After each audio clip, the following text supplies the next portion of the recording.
What's going on, everybody? Touchdown Talk with Travis. We're back again here. We are just about 24 hours away from the 2025 NFL Draft.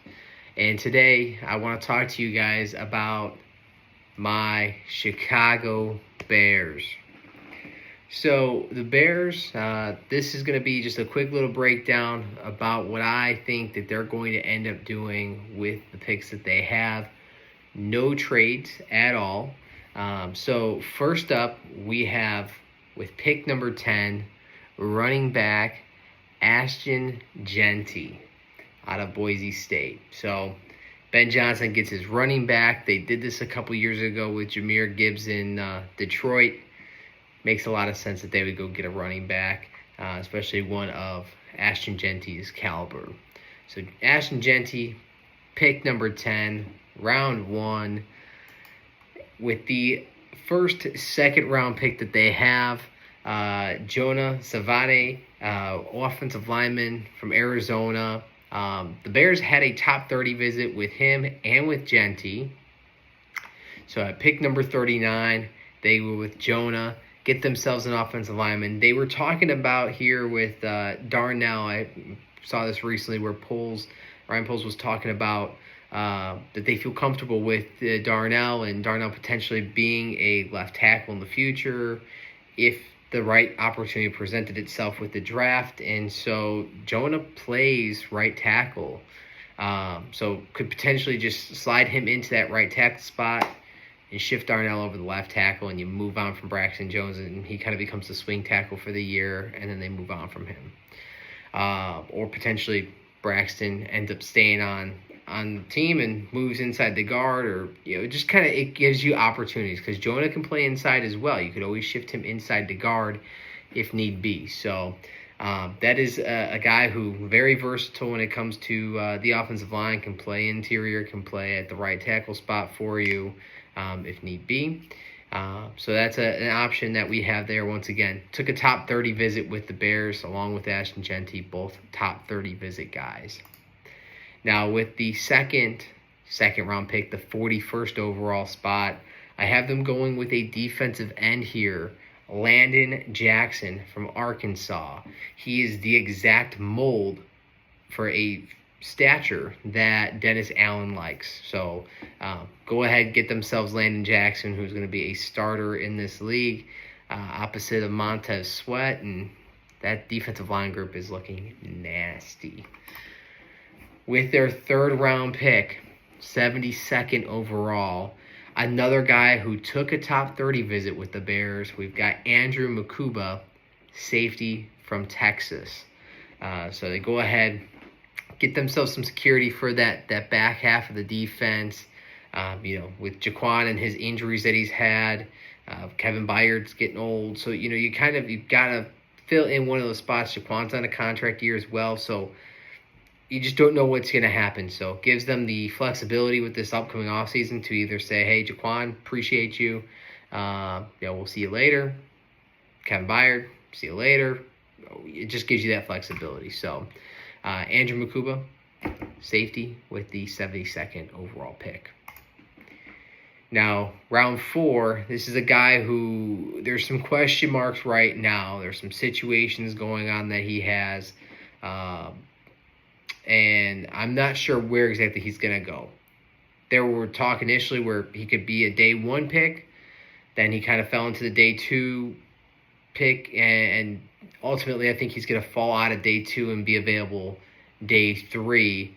And it's only simply because of the fact that he's got this situation around him right now that he's dealing with, and whether or not that's a situation that happens to be true or false, it's yet to be determined. But innocent until proven guilty is the way that I roll.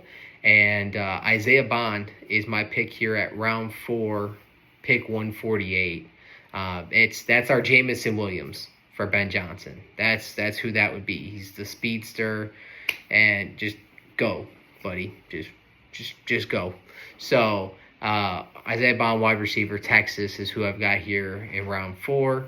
We'll see what ends up happening. I've heard that there's potential he could go undrafted. I've heard that He could go round 4, round 5. I've heard he can go round 2, round 3. So it's a crapshoot when it comes to him and the situation that he's dealing with right now. So he says he's not guilty. He says it was a relationship that was consensual, and so you can never really tell with these situations how it's going to play out, and we'll wait and see. But for right now, that's who I've got the Bears taking in round 4.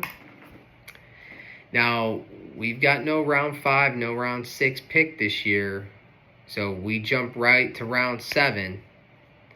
And round 7, pick number 233, I have them grabbing a linebacker. You've got Tremaine Edmonds, who's going to be coming up soon, needing a contract extension. They just paid TJ Edwards. I don't see them giving Edmonds another contract. I just don't see that happening. So you go ahead and you get a linebacker here. Not to say that you expect this guy to pan out and be a starter. Could he be? Sure. But this is just depth. And you're basically 7th round, you're just taking flyers on guys. You're hoping it pans out. The worst case scenario, it's depth on your team. He's a special teamer. Good to go. That's going to be Kobe King, linebacker from Penn State, that I have the Bears taking there in the 7th round. And then with their last pick, round 7, pick number 240, I had them grabbing another offensive weapon. And that is going to be Luke Lackey, tight end out of Iowa. Go ahead and get yourself a tight end too. Played with Sam Laporta when Laporta was there, so maybe Ben's got that. Hey Sam, what's going on with this guy? Is he good? Is he not? I don't know if that's something that he would do. If that's something that Sam would give him insight on, but I'm sure it doesn't matter what Sam thinks, because Ben Johnson's got his own makeup that he wants, right? And this would be a guy that I think would fit this offensive scheme, play great opposite of Cole Kmet in a 12 personnel setting. So I mean, this would be, in my opinion, a really, really nice option for the Bears to have when they go out for 12 personnel. And that's what I've got here.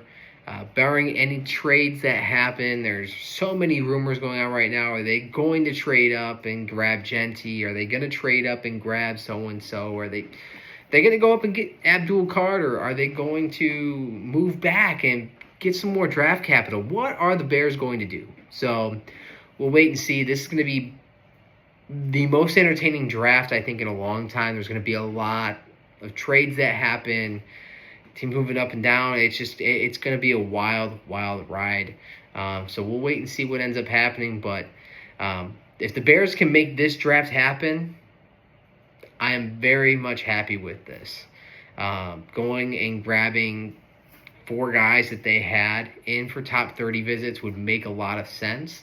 Over the last couple of years, the first year Poles made drafts, the first draft that he had, which was Kyler Gordon, Jaquan Brisker, etc. He didn't have any of those guys in for a top 30 visit, which is kind of crazy to think about. And he had said that they didn't think Kyler Gordon and Jaquan Brisker were even going to be available at those spots that they drafted. So I think that's why he didn't bring them in, because they were looking at their board going, they shouldn't be available here. So why would we waste let's look at guys who are going to be available. So they didn't bring anybody in for top 30 visits that first year that they were with us.